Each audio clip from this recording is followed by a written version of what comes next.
Даниэл дэлгүүрээс төмс худалдаж авав. Нийт 9.2 фунт болсон ба $7.P төлжээ. Хэрэв 1 фунт төмөс $R үнэтэй бол PR-ийн дурын утганд дараах тэнцлүүдээс аль нь биелэх вэ? Үнэн байх бүх хариултыг сонго. Энэ талаар жоохон бодож үзье. Худалдаж авч буй нийт хэмжээгээ фунт нэг бүргийн үнээр үржүүлвэл нийт төлөх дунгаар нь бичиж үзвэл 9.2 фунт нэгжийг тавьсан ч болно, тавихгүйсэн ч болно. Гэхдээ энд нэгж тавиагүй байгаа тул орхи 9.2R тэнцүү 7-P гэсэн тэнцэтгэл үүслээ.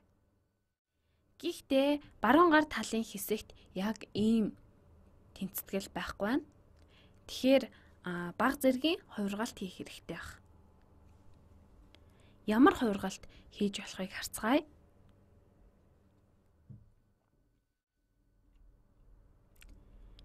Жишээ нь эхний тэнцэтгэлийг харвал P-ийн хувьд бодогдсон байна.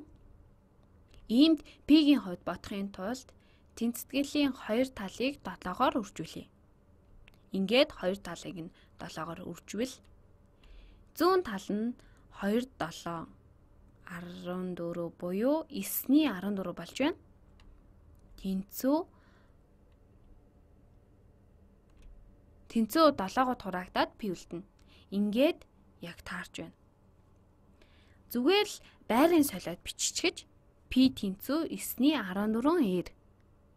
9.14R гэдгийг нь 14-ийг хуваах нь 9-ийг үржих нь R гэсэн үг. Тийм учраас энэ хоёр нь яг адил зүйл юм. Харин дараагийн тэнцэтгэлүүд нь R-ийн хувьд бодогдсон байна. R-ийн хувьд бодоход эдгээрийн аль нь зөв болохыг харцгаая. R-ийн хувьд бодохын тулд тэнцэтгэлийн хоёр талыг 14-9-оор үржүүлье. 14-9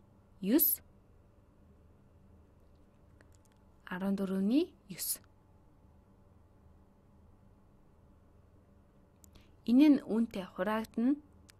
Зүүн талд нь R үлдлээ. Тэнцүү 14.9P болж байна.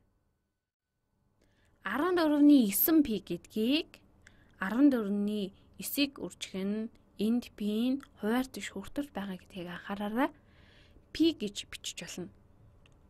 За боллоо. R нь 63.2P-тэй тэнцүү биш. R нь 14.9P-тэй тэнцүү. Тэгэхээр энэ нь зөв юм байна. Хамгийн сүүлд нь 9.14-ийн хувьд боджээ. Энэ үнэн үү гэдгийг шалгая. Буцаад энэ тэнцэтгэлээ харвал 9.14-ийг үржих нь R тэнцүү P.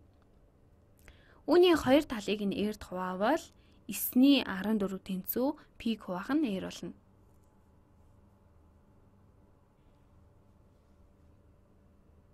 P-г үржих нь R нь буруу байна. Иймд энэ хоёр нь үнэн тэнцэтгэл байна.